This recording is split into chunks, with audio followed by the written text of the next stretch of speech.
예수 믿습니다. 아멘. 자, 우리 성경 보겠습니다. 성경은 누가복음 14장 15절로 33절의 말씀을 보겠습니다. 누가복음 14장 15절로 33절의 말씀. 함께 먹는 사람 중에 하나가 이 말을 듣고 이르되 무릇 하나님의 나라에서 떡을 먹는 자는 복되도다 하니 이르시되 어떤 사람이 큰 잔치를 베설하고 많은 사람을 청하였더니 잔치할 시간에 그 청하였던 자들에게 종을 보내어 가로되 오소서 모든 것이 준비되었나이다 하매 다 일치하게 사용하여 하나는 가로되 나는 밭을 샀음에 불가불나가 보아야 하겠으니 청컨대 나를 용서하도록 하라 하고 또 하나는 가로되 나는 소 5겨리를 샀음에 시험하러 가니 청컨대 나를 용서하도록 하라 하고 또 하나는 가로되 나는 장가들었으니 그러므로 가지 못하겠노라 하는지라. 종이 돌아와 주인에게 그대로 고하니 이에 집주인이 노하여 그 종에게 이르되 빨리 시내 거리와 골목으로 나가서 가난한 자들과 병신들과 소경들과 저는 자들을 데려오라 하니라. 종이 가로되 주인이여 명하신 대로 하였으되 오히려 자리가 있나이다. 주인이 종에게 이르되 길과 산울가로 나가서 사람을 강권하여 데려다가 내 집을 채우라. 내가 너에게 말하노니 전에 청하였던 그 사람은 하나도 내 잔치를 맛보지 못하리라 하였다 하시니라.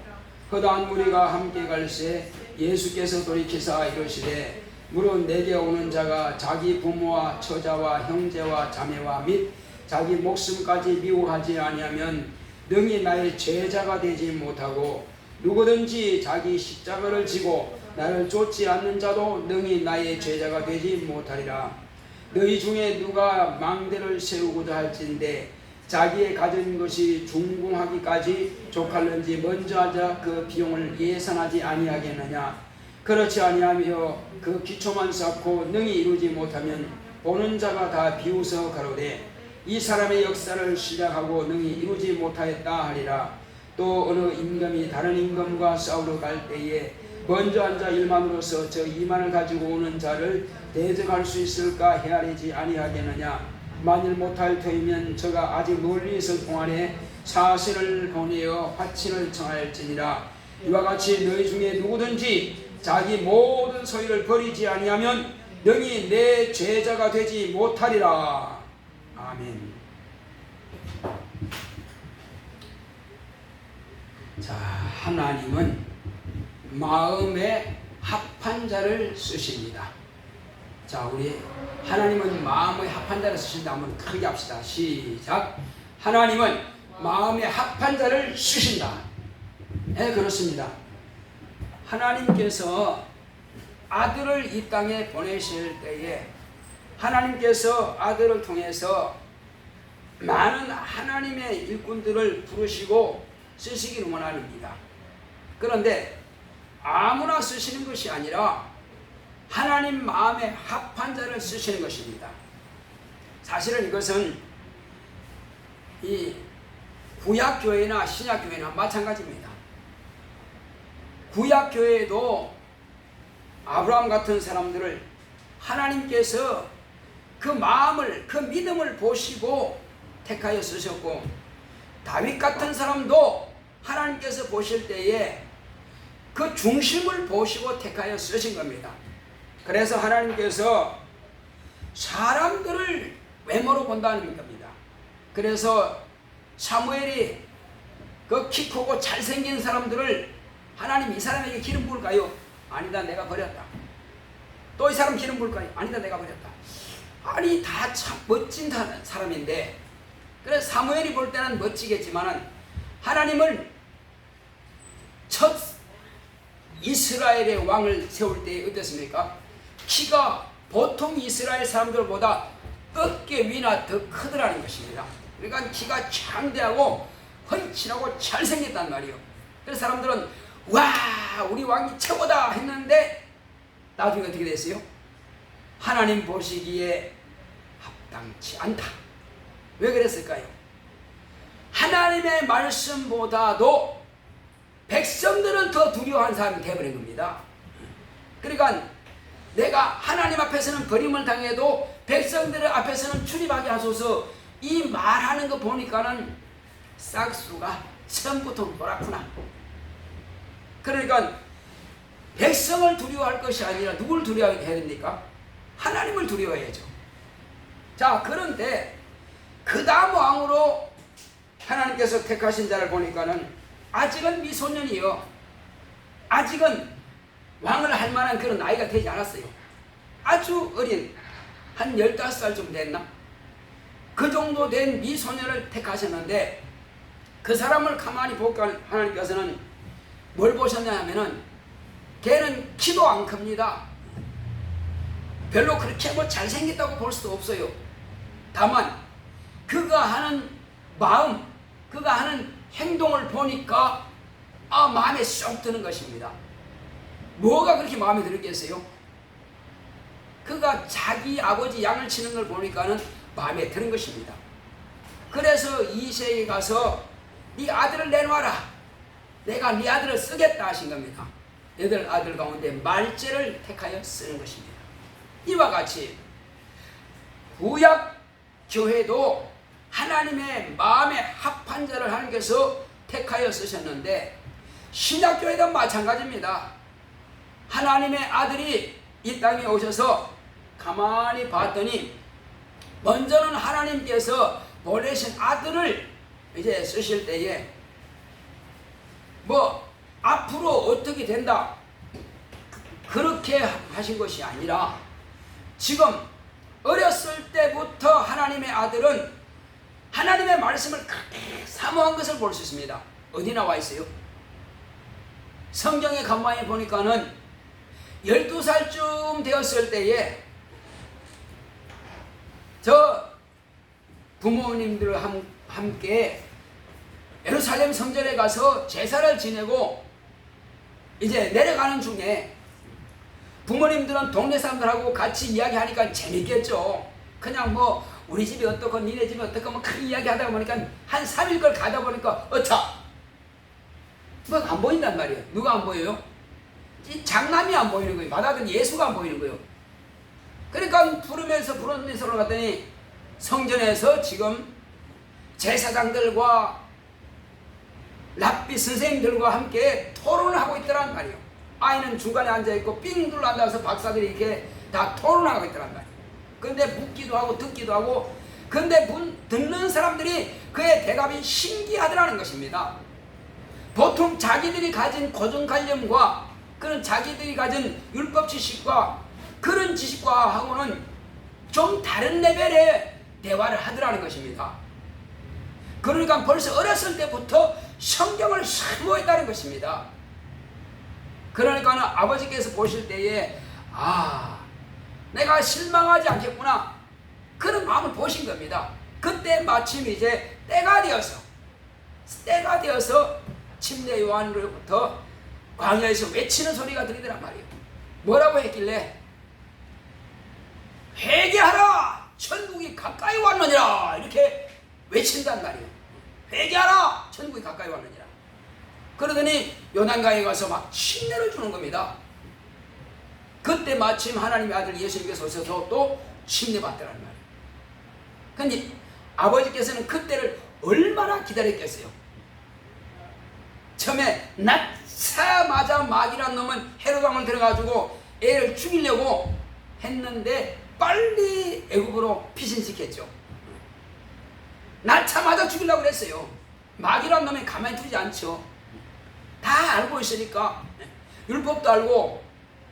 마귀가요 무식한 게 아닙니다. 마귀도 율법 잘 알고요 선제걸도 잘 압니다. 그러니까는 마귀도 뭘 인용합니까?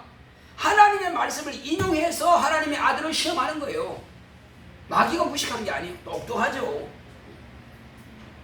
자, 그렇지만 하나님은 마귀보다도 몇억 수가 있습니다. 그 머리, 그 생각과 그 지혜와 그 지식과 이런 모든 것들이. 그러니 마귀는 아무리 무슨 수를 쓰래도 하나님을 당해낼 재간이 전혀 없는 겁니다. 그래서 선지자의 예언이 없는 나사렛 동네에 가서 살도록 한 겁니다. 첫 왕은 헤롯 왕은 죽었고 그 다음 아들이 또 왕이 되었지만 역시 헤롯이요. 자, 그렇지만 이제 애굽에서 부르다가 유대 땅에 사는 것이 아니라 본래 마리아가 있던 살던 바로 그곳으로 간 겁니다. 그 나사렛에서 산 거예요. 거기는 선지자의 예언이 없으니까 나다넬이 말한 것처럼 나사렛에서 무슨 선한 것이 날 수 있다고? 이렇게 말한 것처럼 나사렛에서는 선지자의 예언이 없다 이겁니다. 자, 그러니까는 예수님 그곳에서 조용히 사신 겁니다. 조용히 그냥. 언제까지? 30이 될 때까지. 그러니까 학문을 다 충족하게 이렇게 채워서 모든 사람으로 말하면 모든 인격이 이제 거의 완성 단계에 왔을 때에 그때 비로소 하나님의 아들은 침례를 요한으로부터 받습니다. 그때까지 하나님 아버지께서 얼마나 기다렸어요. 기다렸는데 일일 여삼초라 하루가 3년, 그러니까 3번 가을 1일 하루가 3년 같다 하는처럼 그렇게 하나님께서는 아들이 빨리 침례를 받기를 기다렸는데 마침 침례를 받고 딱 올라오시니까 됐다 하신 겁니다. 누가 됐다 그랬어요? 하나님 아버지께서 됐다 이제 내 아들아. 그러니까 아버지께서 얼마나 사랑하셨으면은 아들이 침례 딱 받고 오는 순간에 이는 내 사랑하는 아들이다 말씀하시더니 그리고 내 입이 귀에 걸릴 정도로 내 기뻐하는 자다 이렇게 말씀하신 겁니다. 모든 사람들 앞에서 당신의 하나님의 아들인 것을 공개하신 거예요. 이제는 공개해도 된다. 능히 내 아들은 마귀를 대적할 수 있고 능히 내 아들은 다 이 모든 과정들을 이겨낼 수 있다 하는 그런 기대감, 아버지의 기대. 자, 그렇게 해서 예수님께서는 이제 하나님 아버지로부터 증거를 받고 성령을 모시고 나서 성령의 이끌림 받아서 금식하신 후에 비로소 하나님의 아들의 공생애를 막 시작하신 겁니다. 시작하기 이제 바로 전도를 나가기 전에 뭐부터 먼저 했어요? 성령께서 또 마귀에게 시험을 받도록 또 이끌어 가신 겁니다. 그래서 이제 하늘의 권세와 땅의 권세와 그러니까 빛과 어둠이 조우한 겁니다. 여러분, 빛과 어둠이 조우하면 누가 이겨요? 그렇죠. 암만 깜깜한 것이 깜깜해도 구름이 아무리 꽉 차고 그래도 전기불 다 꺼져도 어떤 사람이 촛불 하나만 딱 들고 오면 그럼 화겠단 말이야. 그런데 하늘의 빛이 쫙 하고 오시니까는 이 어둠이 다 물러가 버린 겁니다. 힘이 없어요. 그냥 아무런 힘이 없습니다. 바로 그겁니다.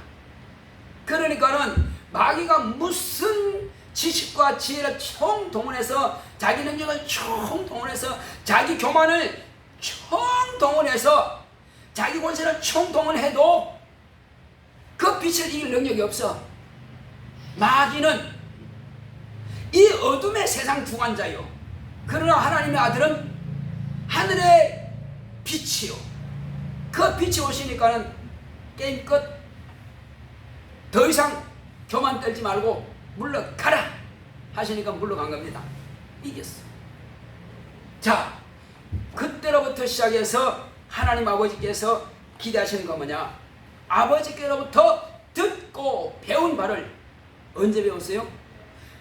구약에 기록된 율법 5경이죠. 모세 5경과 그 외에 여러 역사서들이든 시편이든 또 선서들 상관없이 모든 글들은 다 아버지께서 아들을 위해서 기록한 아버지의 말씀이란 말이에요. 아버지의 뜻이란 말이에요. 하나님의 의도란 말이에요. 그러니까 그것을 다 읽고 30년 아니죠. 한 5살 때부터 읽었다 합시다. 그렇게 해서 한 25년 동안을 그렇게 읽고 읽었으니 또 열심히 선생님들한테 배웠으니 그 뭐 성경의 전문가지 뭐 그렇게 열심으로 배웠으니 그러니까 이제 그 모든 것들은 아버지께서 나에게 하라고 하신 명령이다. 그분의 계명이다. 그래서 하나님 아버지의 명령은 내가 영생인 줄 아노라고 그렇게 말씀하신 겁니다. 자, 그렇게 해서 한 가지도 빠짐없이 할 때와 하지 않을 때 그때마다 다 당신이 행동을 할 것은 행동으로 하고 말씀할 것은 말씀하시고 마지막 별세하기 전까지 십자가 위에서까지도 다 이루셨습니다. 내가 목마르다 하는 것까지도 다 이루셨습니다. 이것은 왜? 아버지께서는 선생님이고 예수님은 누구다? 바로 믿음의 주요 또한 믿음의 사도입니다. 그는 또한 제사장입니다. 그래서 제자들만이 사도가 아니라 예수님 당신 자신이 사도입니다. 누구의 사도요? 아버지의 도를 쫓아가는, 따라가는, 순종하는, 복종하는 바로 그 사도입니다. 예수님께서 당신이 먼저 사도이기 때문에 또 제자들을 택하여 그들이 사도가 되게 하시는 겁니다. 자, 그렇게 해서 예수님께서 이제 사도는 제자는 어떻게 하는 것이다 이것을 가르쳐 주신 겁니다. 제자는 어떻게 하는 것이다. 제자는 자기 생각이 있으면 안 된다는 말이에요. 그리고 선생님 뜻보다도 더 높은 것이 있으면 안 된다. 어느 정도냐? 나는 선생님 곧 아버지께서 나에게 이루라고 하신 그 말씀을 이루기 위해서는 일단은 아브라함이 본토 친척 아버지 집을 떠나라 하나님께서 말씀하신 것처럼 역시 아브라함의 자손으로부터 나온 하나님의 씨가 되시는 예수님도 딱 공생애를 시작할 때는 본토 친척 아비 집을 떠나버렸습니다. 그러니까 예수님의 표현을 보면은 네 부모도 버려라 하는 것은 떠났다는 것이요. 형제 자매도 떠났다는 것입니다. 필요 없어 바로 그렇다고 버리는 것이 아니라 떠났다 그런 뜻입니다. 자, 다시 한번 버렸다는 뜻은 따라합시다. 버렸다는 뜻은 떠났다는 것이다. 그렇게 해야지. 싸가지 없네. 이제 이렇게 한다. 잘못하면은 아니 그건 어떻게 버려? 이렇게 나온다. 그러니까 떠났다는 것이 내가 그냥 그분들이 계시는 곳이고 내가 떠난 거예요 이제. 그래서 주님 보면 그렇잖아요. 거기서 떠난 거예요. 그리고 공생에 막 일을 하시면서 딱 한 번 고향에 가셨어요. 그 외엔 2번 갔다는 말이 없어요. 딱 한 번 가셨어요. 그런데 배척받았죠. 그 고향 갔더니 뭐랍니까?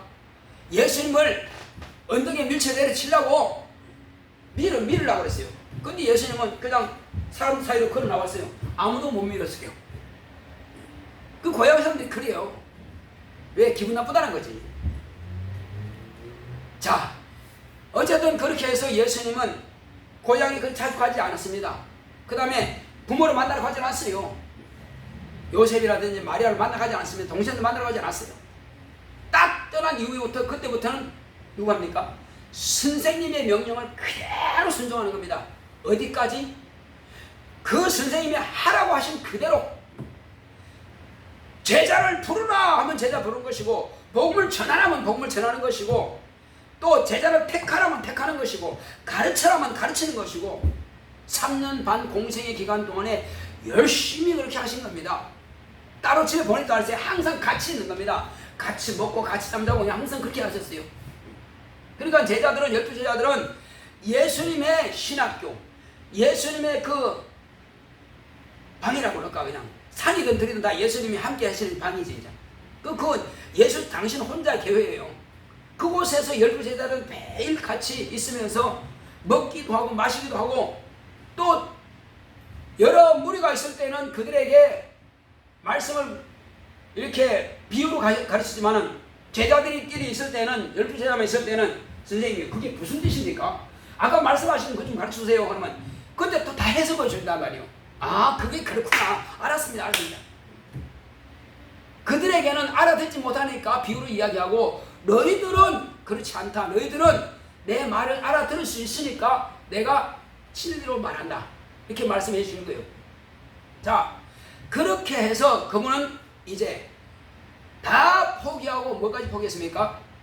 당신의 목숨까지도 이제 미워하게 되어 있습니다. 어떻게 해요? 겟세마네 동산에서 간절히 기도했습니다. 이제 그때는 자기 목숨을 포기할 때가 왔어요. 그거 미워하지 않으면 선생님의 뜻이 이루어지지 않는단 말이에요. 아버지 뜻이 이루어지지 않아요. 그래서 내 뜻대로 마옵시고, 기도 반드시 딱 끝났을 때는 내 뜻대로 마옵시고 하고 아버지께 맡겨버립니다. 그리고는 이제 내 때가 되었다. 내가 잡혀서 죽임 당할 때가 되었다. 이제 가자 하고 제자들이 일어날 때가 마침 제자 중 하나가 와서 입 맞추고 파는 것입니다. 그렇게 해서 예수님은 당신 자신도 미워하여 목숨을 찾는 자들에게, 빼앗고 사는 자에게 줘버렸습니다. 참 쉽지가 않죠. 얼마든지 자기 권세와 능력 가지고 천사들을 불러서 막아낼 수 있지만은 그 천사들을 다 회수시켜버리고 아무런 힘이 없는 무능한 그런 모습으로 있어서 잡혀가는 것입니다. 내가 지금 기도해서 아버지께 구해서 12영 12만이나 되는 그런 천사를 내가 오게 할 수 없겠느냐, 아니면 12,000 그런 수위를 오게 한다면 이 군사들이 과연 나를 잡아가겠느냐. 만약에 그렇게 해서 저들이 나를 잡아가지 못하고 나를 죽이지 못한다면은 성경에 이렇게 되리라고 한 그 말씀이 어떻게 이루어지겠느냐. 그러나 내가 나를 포기하고 나를 미워하고 나를 버리는 것은 성경이 이루어져야 되기 때문에 그렇게 나는 버리는 것이다. 이것이 아버지 뜻이란 말이에요. 우리 주님의 뜻은 제자들에게 바로 그것을 지금 요구하시는 겁니다. 바로 그걸 지금 요구하는 거예요. 자, 아까 뭐라고 했습니까? 그 제자들에게 자기를 이제 내 제자가 되려면은 네 부모와 처자와 형제와 자매를 버려야 된다. 떠나야 된다. 그리고 재물도 버려라. 그리고 마지막에는 네 자신마저도, 네 육체마저도 미워하지 않으면 내게 내 제자가 될 수 없다. 그것뿐 아니에요. 그리고 예수님께서 마지막에 진 게 뭐죠? 십자가죠. 그리고 너는 그걸 너 자신만 포기했다고 해서 끝난 게 아니에요. 너는 또한 너의 십자가 지고 나를 따라오라는 것입니다.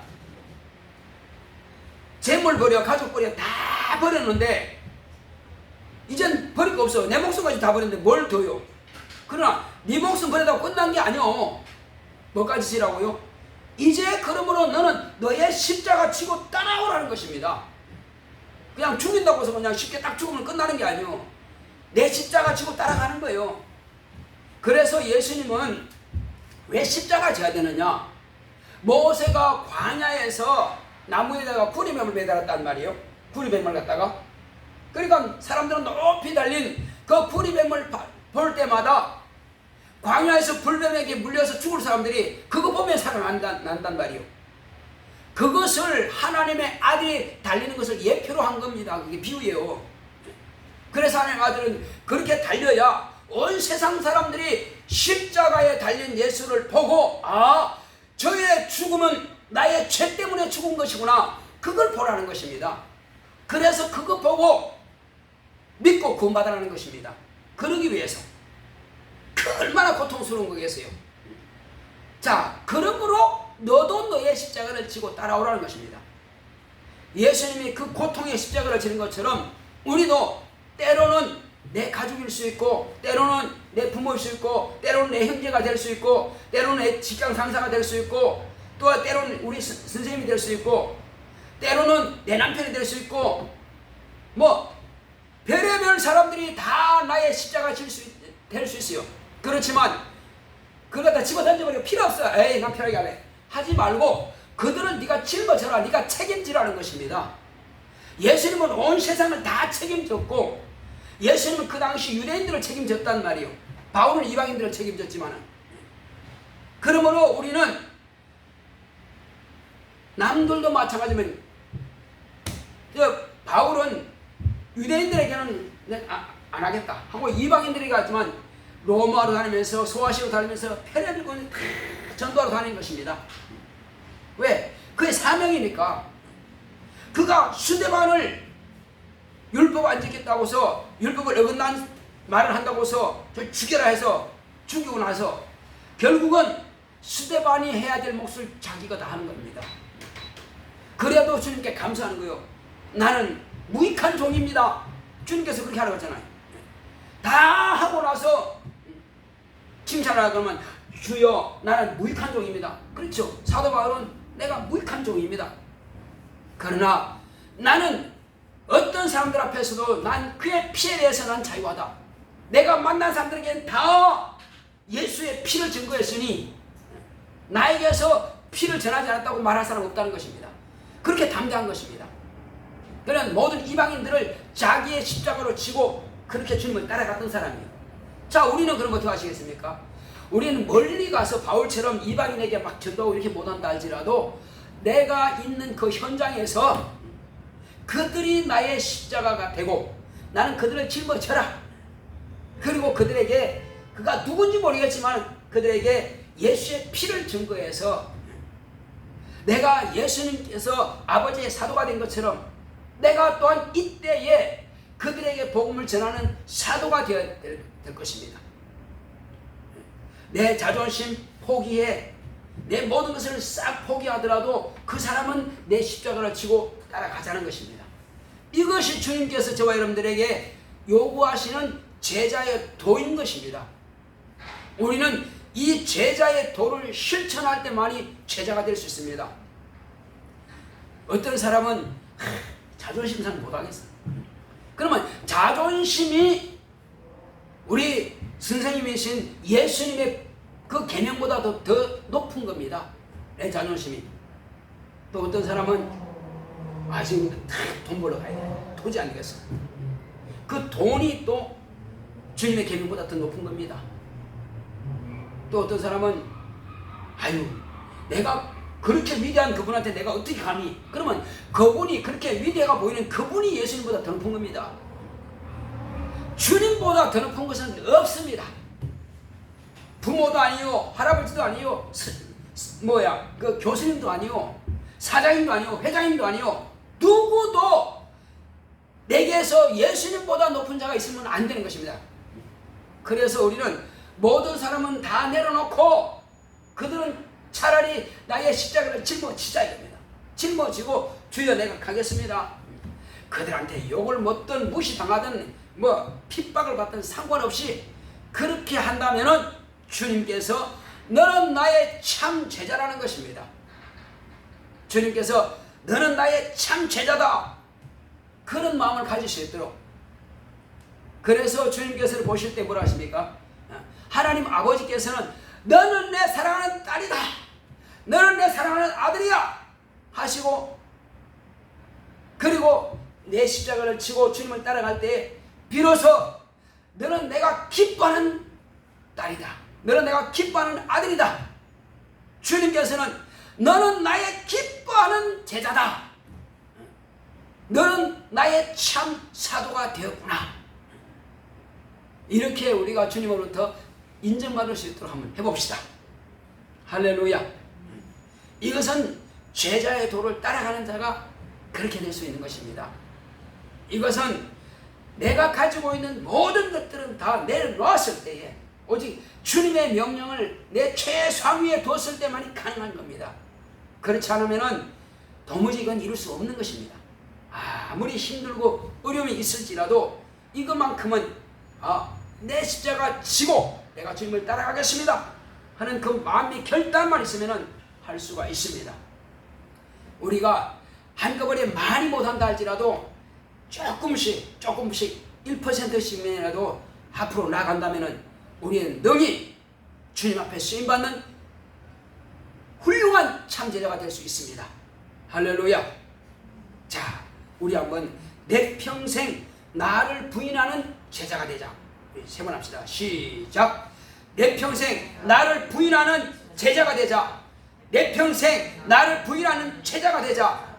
내 평생 나를 부인하는 제자가 되자. 내가 나를 부인하지 않으면 제자가 될 수 없습니다. 분명히 나를 부인하고 나를 미워하기까지 하면서 주님을 따라갈 수 있도록 다 같이 가십니다. 고맙고 감사하신 아버지 하나님 감사드립니다. 주 예수여, 주님께서 우리에게 말씀하신 대로 오직 주님을 따라가겠사오니 주 예수여, 힘든 과정이 있을지라도 이 모든 과정마다 늘 승리하고 이길 수 있도록 역사하시옵소서.